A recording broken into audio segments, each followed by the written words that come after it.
I think when Steve landed here at the Southwestern Writers Collection, he must have found it fertile ground indeed, because it is produced for us a homegrown Texas literary savant, one of the premier writers in the field of Southwestern letters.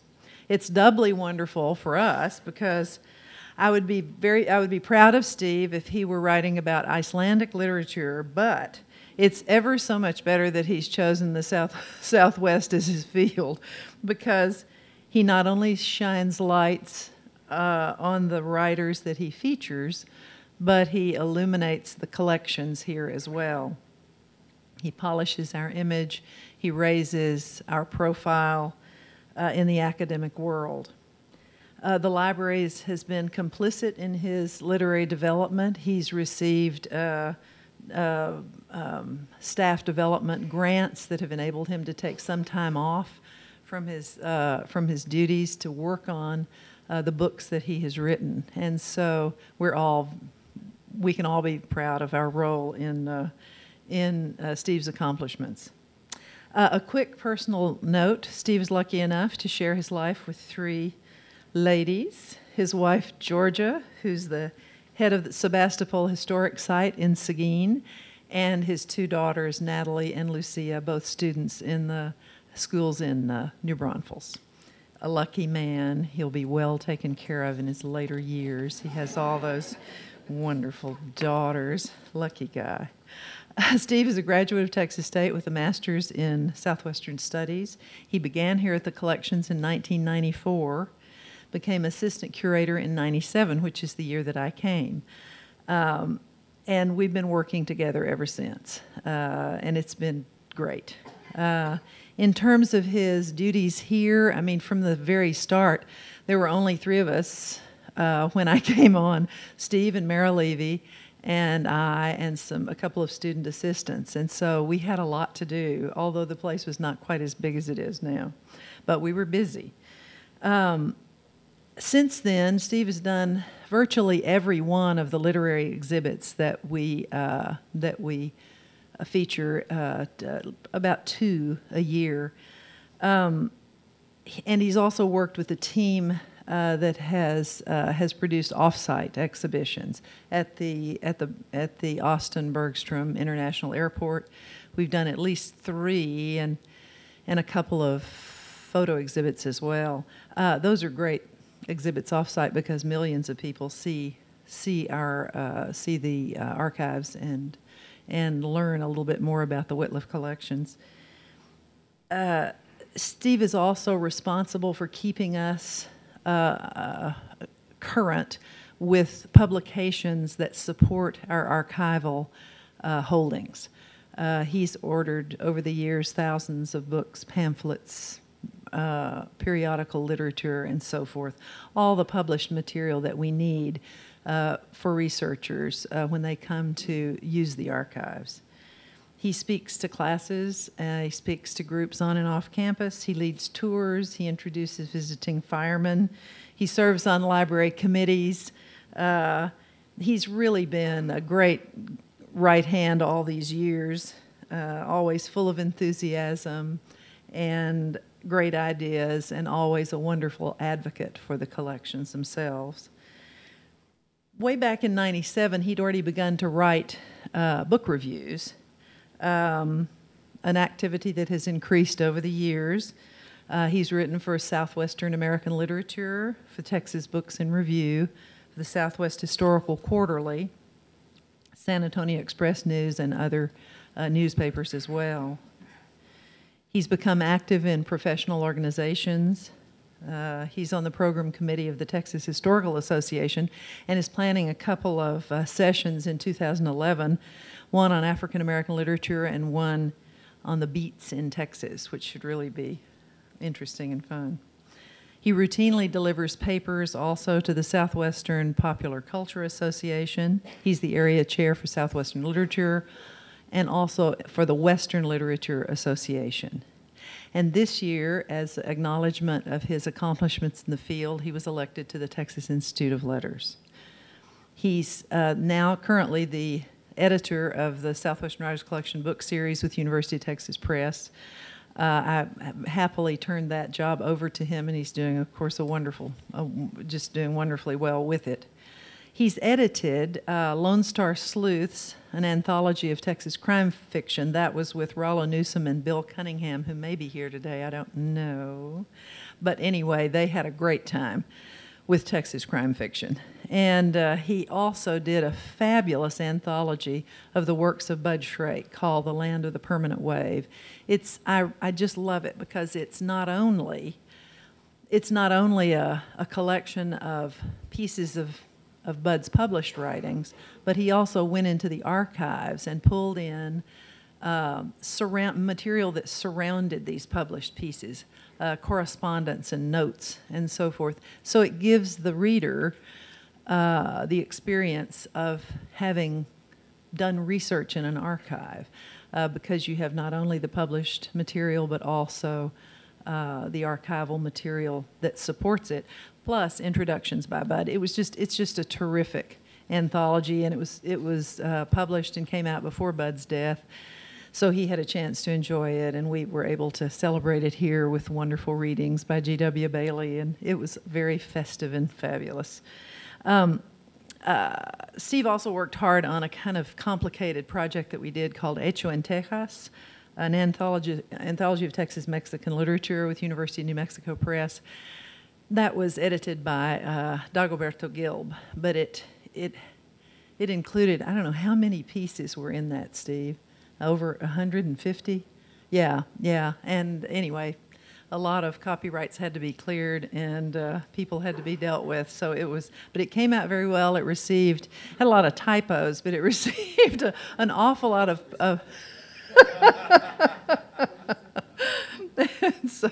but it also, it received an awful lot of positive response and continues to do so, and is used in classrooms, I think, all over the state.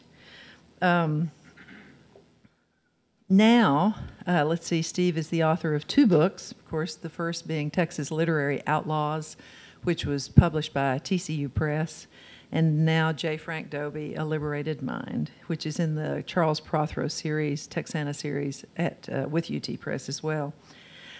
Steve has undertaken a redefinition of this great and sort of seminal writer whose papers are really at the heart of the Southwestern Writers Collection, and a person who played a significant role in its founding. He's really right in the middle of our creation myth here at the Wittliff Collections. Bill and Sally Wittliff are here today, and they know how important Dobie was in so many ways to the fact that this collection is even here today. That story is in Steve's book, and it's really fascinating. And so you'll have to buy the book, read the story. It's it's well worth it. Unless Steve might tell it, but I don't think he will. Anyway, it's fitting. It seems a fitting tribute to a great man's legacy for Steve to reintroduce Dobie to a new generation of readers. I think you'll learn things about Dobie that you never knew before. Some of those of you who know him and have read comments about him perhaps may reevaluate your opinion of him as a major Texas literary talent. And Steve did all this and continues to do it and continues to be just a wonderful asset for us here at the Southwestern Writers Collection. And I'm very proud to introduce him to you today, Stephen L. Davis.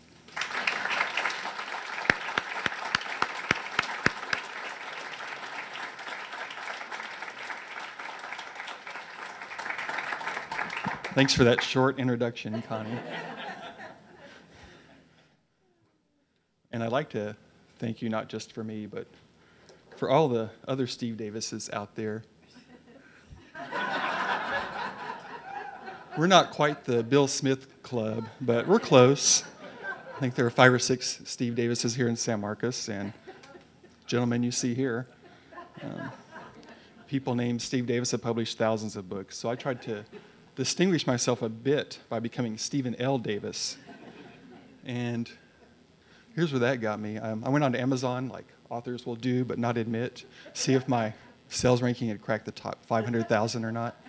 And I saw there was a book by Stephen L. Davis called Hunks, Hotties, and Pretty Boys. 20th Century Representations of Male Beauty. And I'd like to send a little shout out to Mary Garcia on our staff, who also noticed that and gleefully informed me of the fact. But I'm getting used to stuff like this by now. Back in 2004, when Texas Literary Outlaws came out, novelist Sarah Bird, somebody I considered a friend at the time, was moderating the panel I was on at the Texas Book Festival. And she did a little Googling on Steve Davis to introduce me. And she didn't do nearly as well as Connie did. Here's what Sarah had to say. Steve Davis is, and you'll see some of these Steve Davises here. Steve Davis is an eclectic fellow, a world-class snooker player, who's also been voted one of Australia's funniest comedians, and hailed as one of today's profound new voices on the trombone. Steve played quarterback for the Oklahoma Sooners in the 1970s, reviewed porno films for the Austin Chronicle in the 1980s, and covers sports for the Dallas Morning News today. He is a Christian gay activist, a dentist, podiatrist, and periodontist. He's running for Congress in 3 states, and in addition to all this, Steve is currently serving several life sentences in prison with no possibility for parole. So I think we have me out of the way, and we can talk about J. Frank Dobie now. Oh. Well, this reminds me that I would like to acknowledge some of the wonderful people and this great dog who helped me with this book. We are fortunate to have Bill and Sally here today. Thank you for coming. And Bill Wittliff, as you may know, really rescued Dobie's literary legacy literally hours before it was to be dispersed to the 4 winds, and used that to found this collection here. And in addition, Bill gave me so much encouragement and support as I was writing this book, so thank you for that. And also to Connie, Todd, and the wonderful people here at the Alkek Library and the Wittliff Collections. And there were so many fine folks, and the dedication in the book probably went on too long. But I would like to just say thank you in particular to Mark Busby and Joel Miner, Kathy Supple, Theresa May, and the fine folks at UT Press. And also to Al and Darlene Lohman, who donated a wonderful and comprehensive collection of Dobie's published materials to the university here. And that was a great help to me as I worked on this book. And also to Dudley Dobie and his wife Seiza, who are here, who rescued the Dobie's house in Austin. And Dudley was kind enough to give me a guided tour of that home, which helped quite a bit. And my lovely wife, Georgia, who has calculated that my publishing efforts earn our family about 11 cents an hour, but is still so supportive of this particular mania that I have, so thank you. And then, of course, there's this guy here, who I wanted to bring today, but we were afraid he would eat all the refreshments, so we left him at home. But those of you who have had a good dog or currently have a good dog, you know what they're like and how they support you so much and encourage you. And so I did sneak Truman's name into the acknowledgments, so sorry about that, UT Press.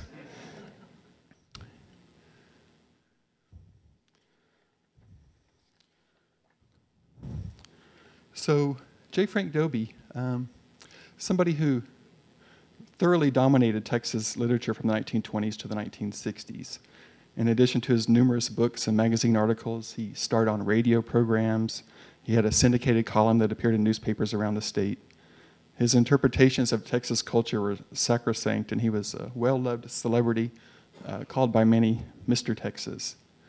He's left behind quite a visible legacy, schools across the state, high school in Houston, elementary school in Dallas, junior high outside of San Antonio, and a middle school in Austin.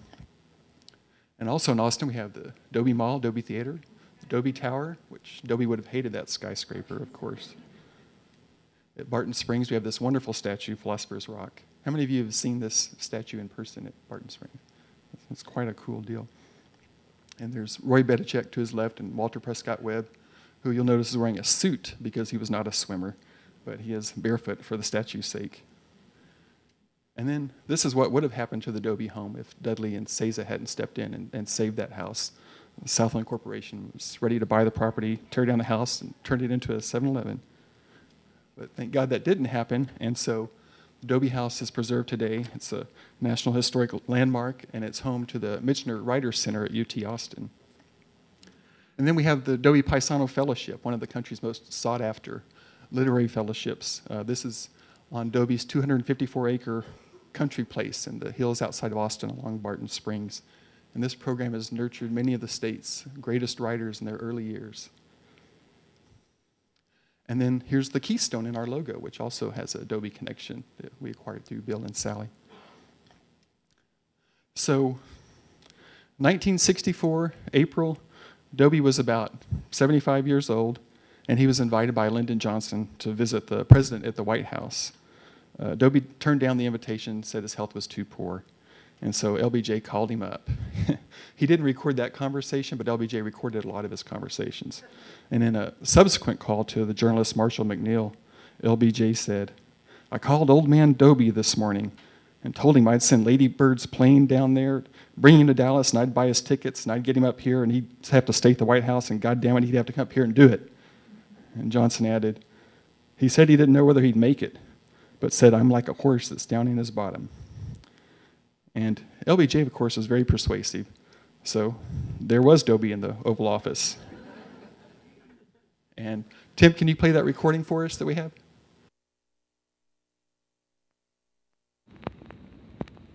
Hello? Is this Harry Truman? Yes, sir, Mr. President. How are you, Lyndon Johnson?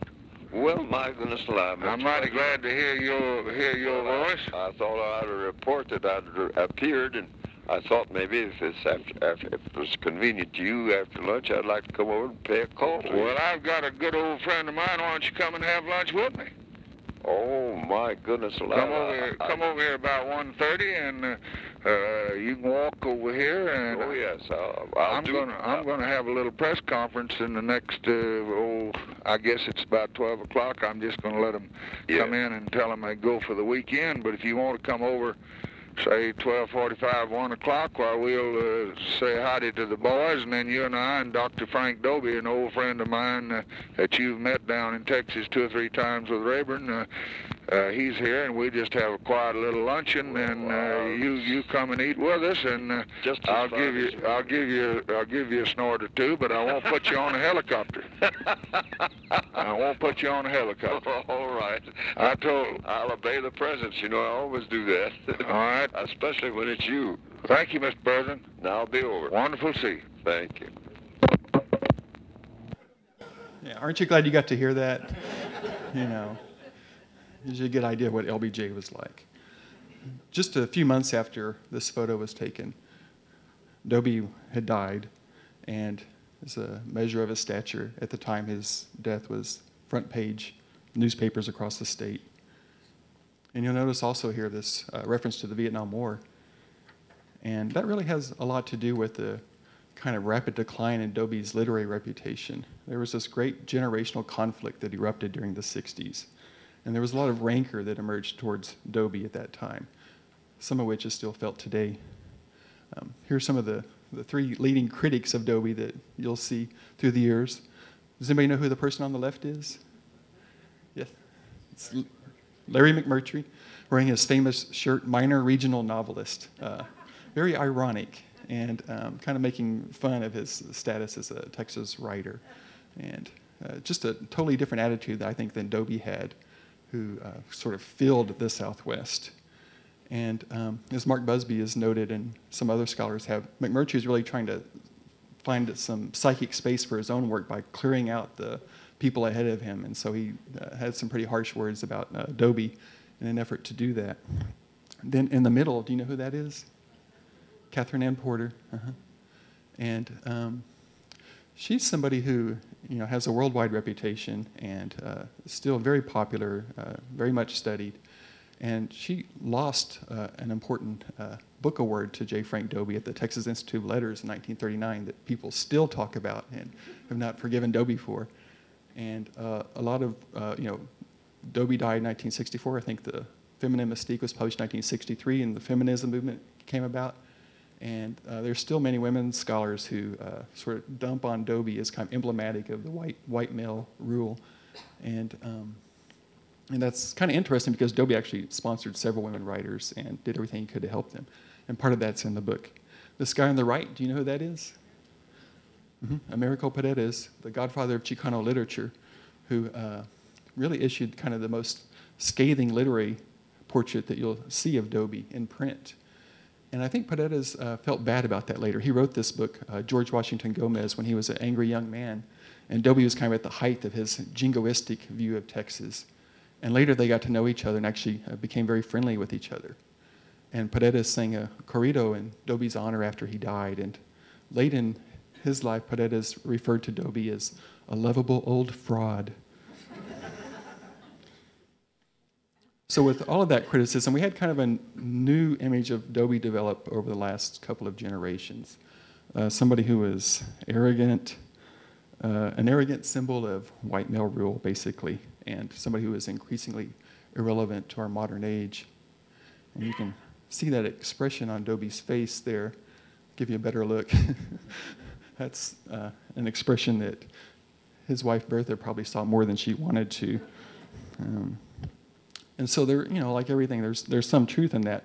But really, Dobie is a much more complex person than kind of the vision that we've developed of him over the last 40 years or so since his death. This is Lon Tinkle's biography, which was published in 1978, the last major study of Dobie. And what I wanted to do was to go back beyond what Tinkle had done and kind of do a major reassessment of Dobie and to find out who he really was. Oh, Jesus. See, this is what happens when you have your kids help you with the PowerPoint. And they've had so much fun with that Robert Plant wig. So, do you remember, Georgia, when I may have been a little bit hungover one Sunday morning and woke up with the wig on and stuff? They're just, so, oh well. There we go. So the view we've had of Dobie for so many years is this kind of a old Robert Frost-looking guy. And what I wanted to do was to show him as a young man in color, and found this beautiful painting that Alexander Hogue had done of Dobie, kind of at the prime of his life. And so it was so cool that we could use that for the cover. And one question you ask in reconstructing Dobie's life is, how did he become such a dominant force, such a dominant figure? And a big part of it really was because he was the guy who rescued all of our oral folklore that we had. Dobie came of age at a time when the open range was being closed off, the railroads were coming, America was rapidly industrializing. And all of this oral culture, these folk tales that people told to each other, were all kind of disappearing in this onslaught, this rush towards modernism. And so he went out into the back country and talked to the old timers and collected their stories and really saved a lot of these tales. And was just a great hero to many people for that reason. Some of the stories, many of the stories actually, were about buried treasure. And in 1930, when the Depression was just taking hold, Dobie published Coronado's Children, and that book became a huge success. A lot of people like to use it to try to find the buried treasure themselves. But the thing that happened with this book is that the New York Literary Guild adopted it as their chosen title, and that was really the first time anybody from interior America had been so honored. And so the book became a bestseller, and it just sort of catapulted Dobie to the top of culture in Texas. He had that New York validation, and he was writing authentically about the land here, and so people just went nuts. And just that one book made him kind of an instant legend, and people loved him for that ever after. And there, one of the things you see in the archives here, and also that we got from Al Lohman too, back in those days, people didn't have blogs, so somebody who had an opinion on a matter would privately print a little pamphlet. You see an open question for Mr. J. Frank Dobie, or critical of his politics, or many more where people were kind of writing these beautiful testaments to what they saw in Dobie. And here's one from 1932. I'm just going to quote a bit of it just to give you an idea of how people thought about Dobie at the time. This man, J. Forrest McCutcheon, printed a pamphlet called J. Frank Dobie, Texan, An Appreciation. And he described Dobie this way: he is preserving for the Southwest a heritage and an heirloom far more golden and entrancingly beautiful than any of her other legacies. It is by the very simplicity and preciseness of his style that he obtains the mellowness, charm, vividness, and gusto that is so patently present in every paragraph he has written. How'd you like to get reviews like that? Dobie also collected and told stories about longhorns, the Mustangs. He's regarded today as one of the key people, if not the key person, who saved the longhorn from extinction. When we were industrializing, people didn't really have a need for those open-range cows anymore. And so the longhorn was becoming so scarce, one was offered to the San Antonio Zoo as a curiosity item in the 1920s. And Dobie really did more than anybody to help rescue that breed. And his reputation really just kind of grew over the next 20 years or so. He's, cover of the Atlantic. There he is in Harper's. He had over 800 magazine articles, 1,300 newspaper columns, in addition to his many books. But it wasn't, if you can read this title, it says, J. Frank Dobie, Not at All a Normal Man. Another one of those pamphlets I was telling you about. And what this gets at is it wasn't Dobie's writing that made him so famous. Here's his wife, Bertha, in 1910 at Southwestern University in Georgetown, and then with her husband on the right. And here's what she said about Dobie. I love this quote where she kind of sums up his personality. I should say that in Frank, pig, charging bull, and mule together make a half. And the other half is humanity at its very finest. So, I think I described Bertha as Dobie's long-suffering wife at one point, because they actually had quite an interesting relationship where they worked together so well in so many ways, but there were the times where he just left her alone while he set off on adventures. And she realized, I think at some point, that he cared more for adventure than he did for anything else. Here's Dobie's Guide to Life and Literature of the Southwest, which remains an essential volume for any Southwestern bookshelf. And what I want to show you about this is the copyright page. Not copyright in 1942. Again, not copyright in 1952. Anybody is welcome to help himself to any of it in any way. This gives you an idea of what kind of person Dobie was. No fences, no boundaries, the spirit of freedom. Much of Dobie's philosophy could be summed up in the title to this article, Texas Needs Brains. He was not a particular fan of many things, education, courses, certainly public prayer, football for that matter. And he sort of combined his twin dislikes of public prayer and football into one statement. Thank you. Here's what he said about football coaches who lead their teams in prayer before games. Who believes that God cares whether one bunch of young apes or another has the most success with an inflated pig bladder? So, Dobie was a staunch political conservative, really, for the first 2/3 of his life. But even then, he just took people by surprise all the time. And one of the things he did is he single-handedly integrated the Texas Folklore Society in the 1920s. He brought in Jovita Gonzalez, who was a graduate student at UT Austin. And by 1930, she was president of the Texas Folklore Society, which is just unprecedented for a woman, Mexican-American, who had not yet turned 30 to be in charge of that organization. And I don't know, do many of you know who Jovita Gonzalez is? Have you heard her story?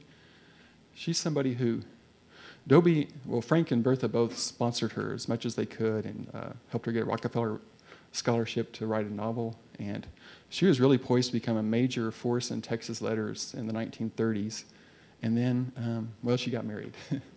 And after she got married, nobody heard a word from her again.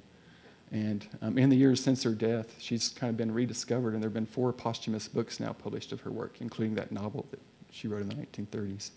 And she's seen now as this groundbreaking figure in Chicano literature.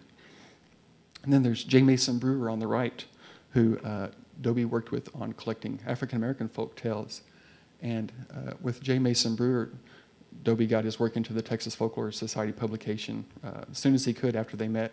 And then in 1934, integrated the Folklore Society again with J. Mason Brewer, who went on to have a terrific career. And here's Voice of the Coyote, published in 1949. And we kind of have a romantic view of coyotes now. I think a lot of us urban people do. But they're widely considered vermin, particularly among rural people in the American West at that time. And there were widespread extermination campaigns underway, probably not unlike today. By the time Dobie published this book, he was a liberal, and he saw the coyotes as liberal too. He praised them for their individuality, their ability to adapt to change, and he contrasted them against the hysterical hatred of Franklin Roosevelt that so many people had. And he pointed out that the coyotes demonstrate altruistic behavior. They're not simply the fang-and-claw stereotypes that Dobie wrote, quote, have been overemphasized by a society devoted to propagating the philosophy of greed under the guise of free enterprise. And he suggested, decades really before the term ecotourism entered the language, that preserving the coyotes' home range would provide many more economic benefits than trying to kill them. And people were beginning to notice a common theme through all of Dobie's books. You saw, or all of his animal books. You saw the longhorns and the mustangs earlier. And Mark Busby's laughing because he knows what I'm going to read here. One observer, Martin Shockley, noticed this common thread. And so here's how he introduced Dobie at a meeting of the Texas Institute of Letters. I came to Texas with about average ignorance and prejudice. I had always considered the coyote a pesky varmint, a cunning chicken thief, a sneaky villain best seen over the side of a 30-30. Then I read a book by J. Frank Dobie and learned that the coyote is a noble creature with a proud and independent spirit and a fierce love of freedom. I had always considered the longhorn a stupid cow critter, all bone, gristle, and stringy meat, mean, vicious, and hard to handle. Then I read a book by J. Frank Dobie and learned that the longhorn is a noble creature with a proud and independent spirit and a fierce love of freedom. I had always considered the mustang the sorriest specimen of horseflesh, hammer-headed, wall-eyed, ewe-necked, sway-backed, bushy-tailed, ornery, and dangerous. Then I read a book by J. Frank Dobie and learned that the mustang is a noble creature with a proud and independent spirit and a fierce love of freedom. Now they tell me Mr. Dobie is writing about rattlesnakes, and I anticipate an agonizing reappraisal. And any of you who come in late, we're still talking about how J. Frank Dobie was not at all a normal person. One of the reasons he became famous, frankly, is his uncanny knack for generating publicity. I don't know anyone else who could get a banner headline for refusing to pay a parking ticket. There it is. There's Dobie with his friend Roy Bedichek at Barton Springs. Bedichek, or Betty as his friends called him, was not a normal man either. He's a guy who rode his bike across Texas in 1908.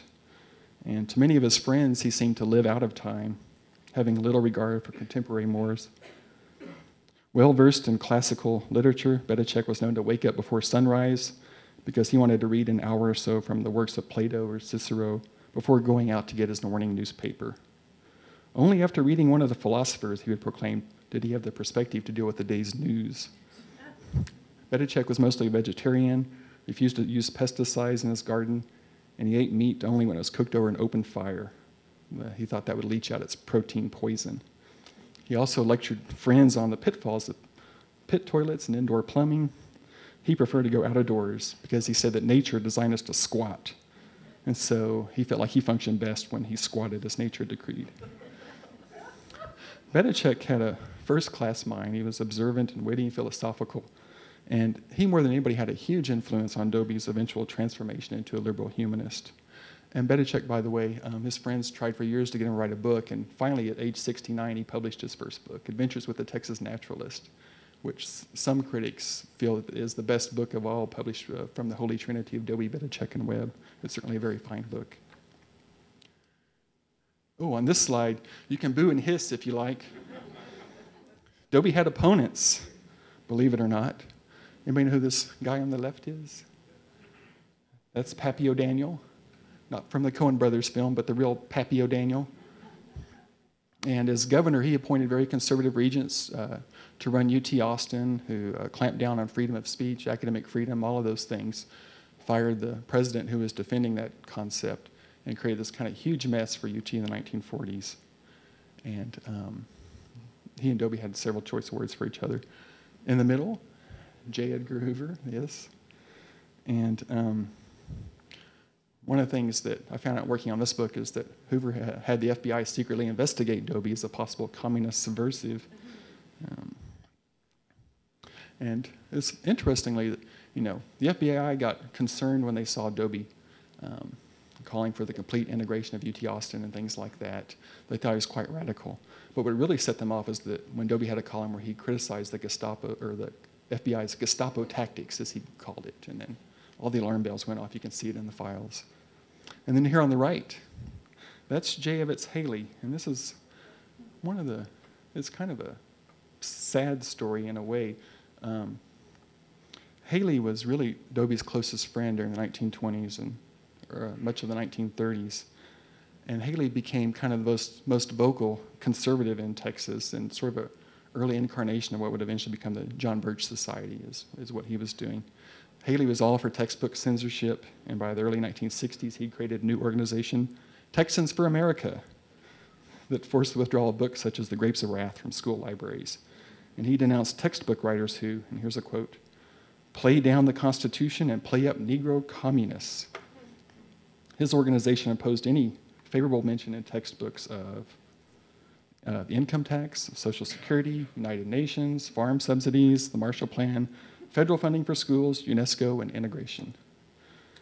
Texans for America also demanded that textbooks delete any reference to people whose loyalty to America was in question. And this list of names included people such as Albert Einstein, William Faulkner, Ernest Hemingway, all those noted radicals, Willa Cather, Langston Hughes, Carl Sandburg, and also J. Frank Dobie was on their blacklist. So Dobie and Haley had a rather dramatic showdown at the Texas state capitol, and that's one of the topics I cover in the book. And the cool thing about Dobie is that he stood up to the bullies, and he spoke for many people who had no voice. In 1943, during the middle of World War II, he came to believe that big corporations were taking advantage of the war in order to exploit laborers. And so he wrote this column arguing that workers had the right to strike, even during wartime. And just for some context or perspective, unions were practically illegal in Texas at the time. And so what you see here on the left is an example of, well, what happened with this article Dobie wrote is that the pro-union, pro-labor publications across the country picked up the article and reprinted it, handed it out by the tens of thousands to union members. And Dobie, of course, had given away the rights for free to do that and sat back very content in the latest media firestorm he had created. Here on the right, you see one of Dobie's articles mentioned in The Emancipator. And as I mentioned, in the 1940s, Dobie was calling for the complete integration of UT Austin. That was really the final straw for many of the reactionaries, or Neanderthals as they were known. Dobie's newspaper column got canceled. He lost readers by the thousands. He got fired by UT, and he got hundreds, if not thousands, of pieces of hate mail. And if any of that ever bothered him, he never let it show because he knew he'd done the right thing, and that's what he cared about. And so I think ultimately what I came to like about Dobie so much is that even though he grew up in a time of great prejudice and narrow-mindedness, he had this early devotion to the open range, and that feeling gradually expanded to become kind of this abiding belief in an open mind. And that journey is kind of inspiration, I think, for a lot of us. For me in particular, if you're guilty of being somewhat of an idiot or a jerk, two things I can claim, there's hope for you too, just through the example of Dobie sort of willing himself into this profound transformation by refusing to have blinders on about anything. So when considering Dobie's life, I thought about using the title, Not at All a Normal Man, but I realized that Dobie had already provided the subtitle himself with the epitaph he had on his tombstone, which is, I have come to value liberated minds as the supreme good of life on earth. Thanks. And I'll take questions.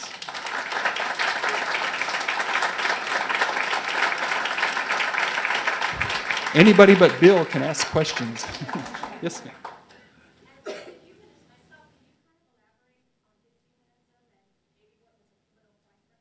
What was the what point? Uh-huh.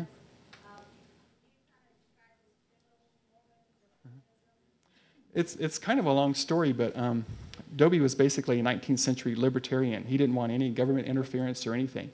And so when the New Deal came along, he saw the government trying to regulate business or industry or people. He saw that as a real assault on freedom. And so he was very much anti-Roosevelt, anti-New Deal.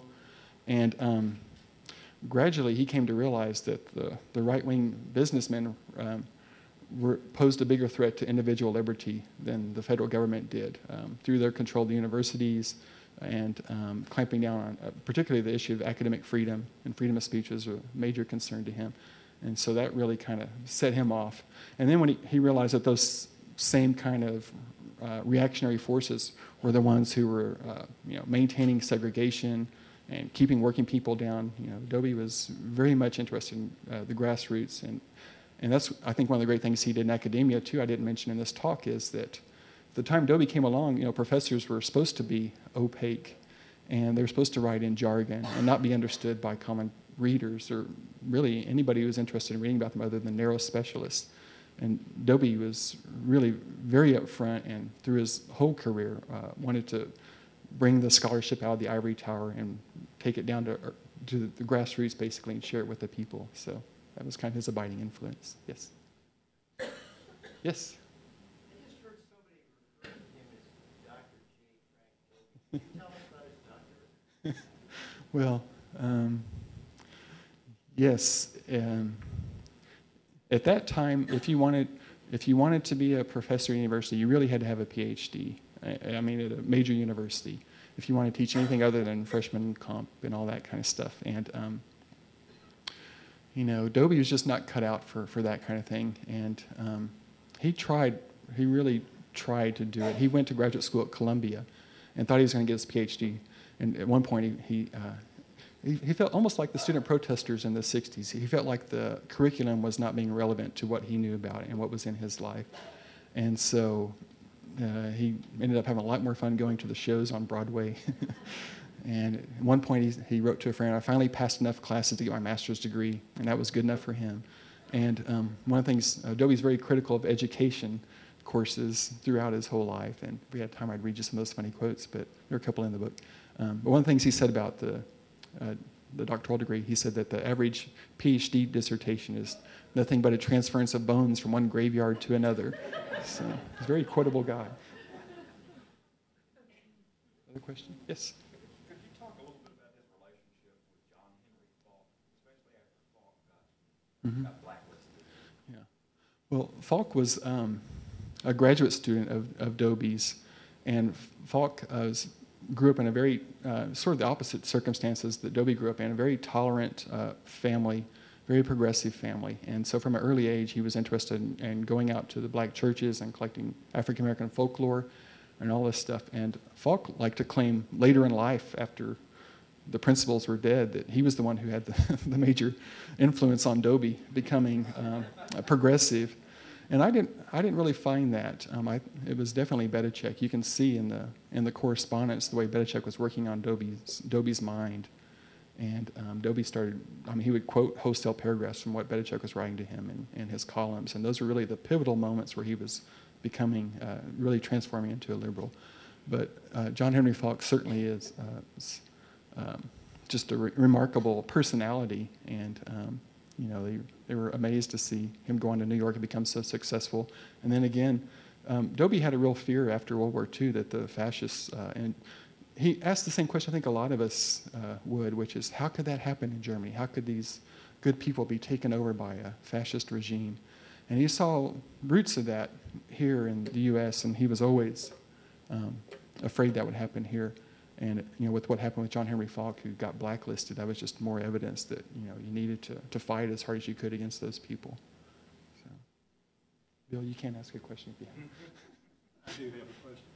Was there a moment in your research, a particular moment, where all of a sudden you said, "I know this guy. I know who he was"? Yeah. Because I know you were really hesitant to take on this subject. Well, as I mentioned, Dobie published 800 magazine articles, 1,300 newspaper articles, more books than I can count. And I think that is a lot of the reason why you haven't seen a biography of Dobie earlier. I think people just get kind of mired in the quicksand having to do all that reading. That's what's so great about working with the archives, because you get a real behind-the-scenes look at who these people are, and particularly through their correspondence. And I don't know if there was a particular moment, because there are so many facets to Dobie. He was, so many sides to Dobie. But there were certainly moments where you're like, aha, so here's part of who he was. One of the interesting things is Dobie was, and I'll say in the book, he's not a perfect person by any means. I try to be somewhat balanced. But interestingly, I was really curious about his relationship with J. Evetts Haley, because you would see these snippets where Dobie would say terrible things about the New Deal and Roosevelt and all that. And of course, later became one of Roosevelt's biggest defenders and admirers. And I figured, well, if that would appear anywhere, that would appear in his letters to J. Evans Haley. So we didn't have them in our archive here. I went to UT, to the Ransom Center, where they have some Dobie papers. They weren't there. And so I went to the Haley Memorial Library in Midland. They said, oh, yeah, we got all Dobie's letters to Haley. And so they sent me those so I could see where Dobie was like, oh, you know, the New Deal, blah, blah. So it's kind of funny. So he's kind of covering a few of his tracks there. So, but that was certainly an illuminating moment. Hi, Jen. Yeah. It seemed to me that you wrote it seemed like you wrote the manuscript so fast. And yet, I don't know, maybe you were doing research for, what was it, a 7-week period when you were on a leave. And in that amount of time, it seems like you wrote the whole book. But I was just wondering if you could talk about really how long the process was and how much time you spent on research and why you can write so quickly. Well, because I'm not a great writer. It makes it a lot easier if you don't have that pressure on you. But, well, there was, a year and a half of research and everything ready. And the library, you guys were so generous to give me 7 weeks off, which we may never see again in this world for anybody in the library. But that's another subject. And truthfully, I planned to do a lot of writing over that 7 weeks. But, Enchanted Rock, Lost Maples, and take the kids out. And that was the 7 weeks when it rained every single day. That was in summer of 2007. I'm serious. Every single day it rained. So there was nothing to do but sit at home and write. And that's when Truman and I bonded a lot, actually. And so that had a lot to do with it. But certainly all that preparatory work, I think, we write here a lot. You just get in the habit of writing, just like the journalists. When Connie mentioned Bud Shrake earlier, when he was a journalist, they were writing 50,000 words a week. So, you're going to sit down and write a 100,000-word novel. It's 2 weeks' work, basically. So, anybody else? Connie? How did you happen to choose to? Talk to Bill about that. Bill had been on me for a while to write about Dobie, and I wasn't quite ready when he first talked to me, but I eventually became ready. So, and I realized that if Bill gives you advice, it's good to listen to him because he has good advice a lot of times. Anybody else? Yes? How would you evaluate the work of Lon Tinkle? Did he do well on his part? I felt like when I read that biography, I didn't get a real sense of who Dobie was, and that's part of why I wanted to write this book. I felt like we did not have that. I think Lon was very close to Dobie, maybe even closer to Bertha, and I think maybe he just didn't have the distance for perspective in a way to some of those events, and I think that, he was guarded in some ways. And I think I'd heard that Lon maybe not been in the best of health at that time either. I think he didn't live long past that. So, How did you see Bertha's influence on Dobie, positive or negative? Bertha, and I didn't talk much about her today, but one of the things I didn't see in Lon Tinkle's biography really is Bertha's story. When she and Dobie met in college, they were both writers. They both wanted to make their way as artists, and they had a very mutually supportive relationship in many ways. And Dobie did everything he could really to promote her career. He would talk her up to editors, and she would have a newspaper column on gardening and so forth. He would talk her up to publishers. And at some point, she did not have enough success, and she kind of walked away from that and really contented herself to be a first-class gardener and to try to help his writing. One of the reasons Dobie doesn't read as well today is because he was writing for people who were used to hearing oral stories. And so he translated those to paper, and they read kind of like oral stories they're being told. As the years go by, we're not used to hearing storytellers around the campfire. We kind of lose that immediacy in a way. Bertha knew that was a problem. And so she tried very hard to corral his writing, to give it structure and all of that. And, they fought a lot over those issues until finally she just said, okay, Frank, it's your book. But she gave him a lot of help in a lot of ways. And you can see that in the manuscripts that we have, too, the evidence of her editing. And so, hi, Kathy, yes. I haven't finished your book yet, but I'm reading it. I have this funny little perspective about Dobie because I read his Columbia Diary, and so I only know him as this young man in a way. And I was kind of struck by the little statement you made about the blinkers coming off in terms of J. Frank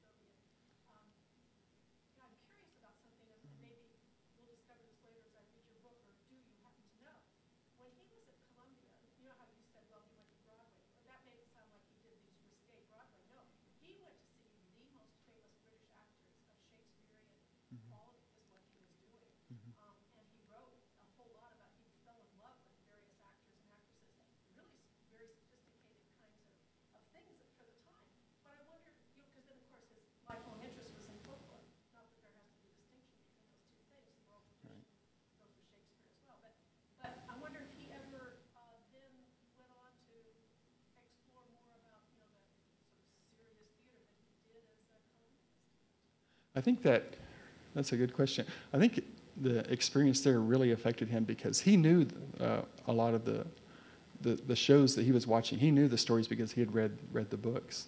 And when he saw these actors playing these parts and just completely remaking it and owning those stories, that's when, I think that's when he thought to himself, the story belongs to whoever tells it best.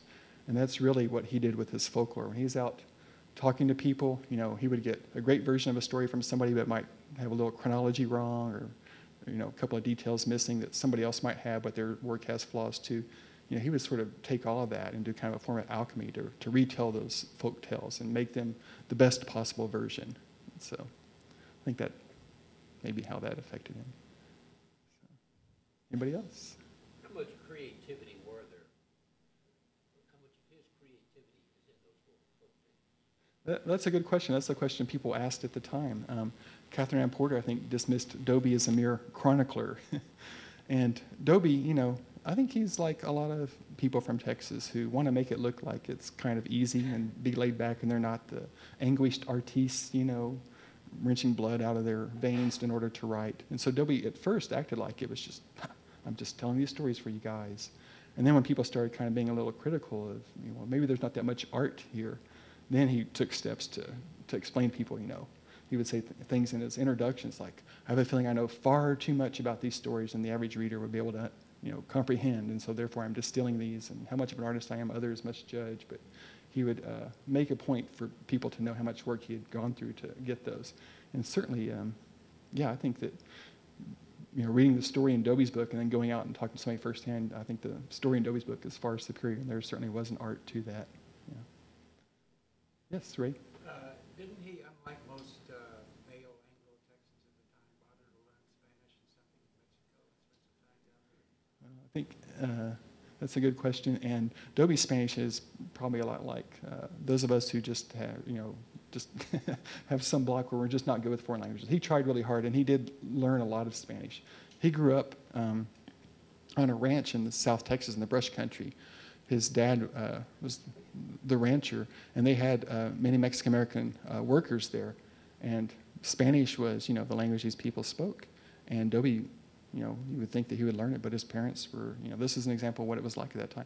His parents said, absolutely not. You're not going to learn Spanish. That's the language of the servant class, of the labor class. You're going to learn English. And so he was actively dissuaded from learning Spanish at that time. That's, those issues of language are something we've been dealing with in Texas for over 100 years now. But he certainly tried to learn Spanish, and he spent a lot of time in Mexico doing that, and he could get by. He probably spoke in present tense, but he could get by pretty well. Yes?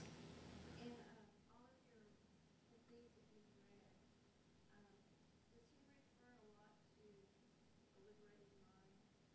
Did he? Did you find that in his writing, a liberated mind? No, I think you see elements of that in the way that he was really. I have this pamphlet, Storytellers I Know, Uh-huh. and he's talking about a man named Santos, and it's a man that tells his stories, Uh-huh. and he said he has a liberated mind. Mm-hmm. Yeah. And Santos was an example of what Dobie would say about, I think he said that it's a common observation of mine that the simple goat herders, so-called simple goat herders, are far more intelligent than many doctors of philosophy, and far more relevant for that matter. So, yeah. Yes? Probably some part of myself. It's a collection of his personal essays about his life, and has a lot of wonderful writing. Dobie is really interesting because he became a stronger writer the older he got. He's really kind of inspirational in a lot of ways, is for those of us getting a little older in life, but that he continued to develop and improve. And but Tongues of the Mani is one many people like too, his journey into Mexico. So, anybody else? Well, thank you all. I appreciate you coming.